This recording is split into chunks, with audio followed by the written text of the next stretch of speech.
Walter thought he could get away with it, but he didn't expect Charlie to ask him questions at this time. So, he was taken aback, turned his head hurriedly, and asked with a smile, "Mr. Wade, what else do you have to order?" Charlie looked at him and smiled. "It's not a matter of importance. Just to ask you something."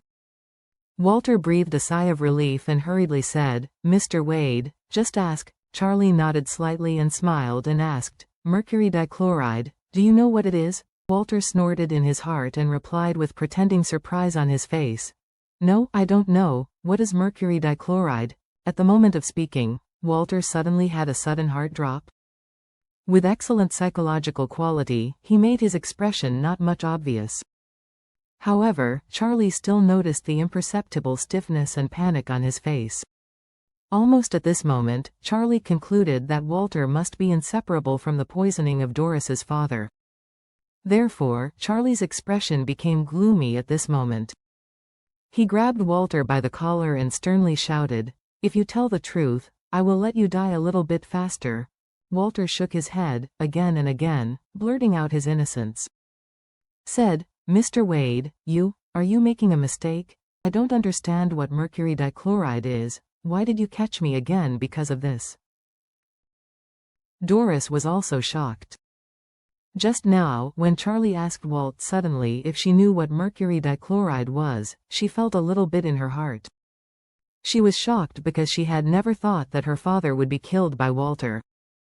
Because she had always preconceived that Walter appeared after her father was seriously ill, trying to take advantage of the fire, but she didn't think about it. Walter was actually the initiator of her father's serious illness.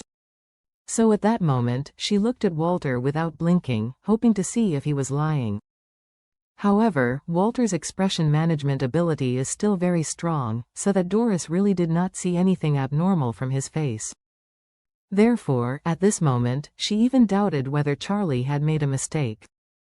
However, Charlie was not bewitched by Walter's innocent expression at all. He stared at Walter's eyes and said coldly, "I'll give you one last chance. If you still don't tell the truth, what awaits you next may be the 18 layers of hell you never thought about before." Walter swallowed hard, crying, and said, "Mr. Wade, I really don't understand what you are talking about. I didn't learn chemistry, and I don't understand what mercury dichloride is. I know carbon dioxide." Charlie nodded lightly and sneered, "Okay, you choose everything yourself. You don't have to regret it in the future." After that, he immediately put his hand in Walter's pocket. He took out his Apple mobile phone and sneered, "Come on, stretch your face over and let me unlock it. Let me see if there is any shameful deed in your phone or you are clean as you say." Walter was frightened, and blurted out, "You cannot invade others' privacy at your will. I have the right to let a lawyer sue you." Charlie pretended to be surprised and said, "Oh, when I hit you just now, you didn't say that you want a lawyer to sue me? Now as I talk about the phone, you want a lawyer to sue me? Is there really something shameful on your phone?" "No, absolutely nothing," Walter said in a panic. "In my phone, there are all the trade secrets of the Hogwarts family and they are of great importance. If you read it, Mr. Wade, if it leaks out, it will definitely bring great economic losses to the family." Charlie smiled and said, "It's okay if it really causes economic losses, the big deal is that you will be with me here.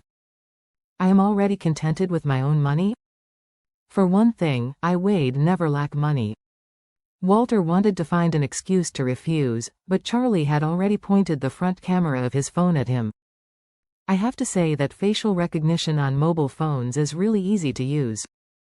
Even though Walter's cheeks were swollen, the phone immediately unlocked through reading his iris on the face. Once the phone is open, it is easy to navigate through the app usage and find out what he has been up to recently. Though the phone language is English, Charlie can still manage to navigate through it. Although he did not go to university, he received top-notch international education when he was young. Like current international schools, he has grown up in a multilingual environment since he was young. In particular, Charlie's mother is of Chinese-American descent, and English is one of her mother tongues, and she has received top aristocratic education since she was a child. She was not only proficient in English and Chinese but also had a deep experience in Japanese, French, and Spanish. In China, it seems very rare for a person to speak multiple languages. This is mainly because China itself is not an immigrant country. Most of the population of more than 1 billion speaks more or less that same language that is Chinese. The United States is different. The United States itself is an immigrant country.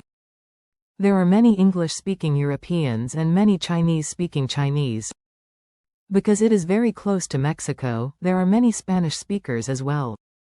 In addition, Japan, South Korea, Vietnam in Asia, Germany, France, and Italy in Europe have had a large number of immigrants to the United States for settlement in the past 200 years. The biggest advantage of living in such an environment is being able to come into contact with cultures and languages from all over the world. Therefore, Charlie also benefited a lot from his mother, and it laid for him a good language foundation since he was a child. Turning on Walter's cell phone, Charlie's first thing is to read SMS and WeChat. Although it is all in English, it seems that it is effortless. Walter's entire face was ashen as hell. He almost desperately said, "You can't read my information record, this is illegal." Charlie said coldly while looking through it, "Close your mouth, otherwise, I will cut off your other hand too." Walter looked terrified. He has no idea what to do now. If he just shuts up, Charlie will definitely find evidence of poisoning Doris's father from the chat records, but if he doesn't shut up, what will be the result? At most, Charlie would break his hand again, and then wait for Charlie to turn over the evidence. Thinking of this, he regretted it very much and wailed in his heart, "I'm such a fucking loser. Why should I come to the hospital at this time? Why, that too without my bodyguards? If I don't come tonight, I might not encounter this bastard. If I didn't meet this bastard, I won't be tortured so badly." For him, this torture is even nothing. If they find out that he ordered someone else to poison Doris's father and get the evidence, his career will be finished. The police will catch him and prosecute him for homicide. In this case, he will have to spend the next whole decade behind the bars. This is something unacceptable for him.